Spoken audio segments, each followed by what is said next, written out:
nememin Söyle fiyalımı edeyin ay islen zalimi Bor deyip bergen cevabını Neme gepe düşmeyen misin? Ya bilgeçleyin ediyen misin? Hani bırak fikirlenip göreyim Yokla olsa günü cevap vereyim Bollu bana sen yok diyme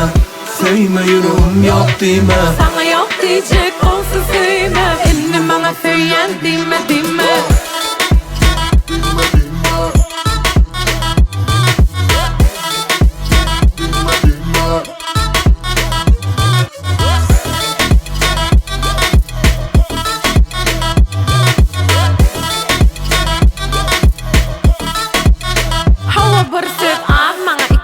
Kendiye sen dinlemeyin ki özgen ki del Yok deysemem düşünmeye Söyleyen sözünü dilinden düşürmeye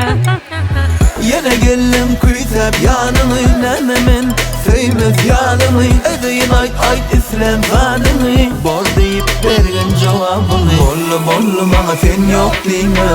Söyle yüreğim yok diyme Sana yok diyecek olsa söyle İnni bana söyleyen dime dime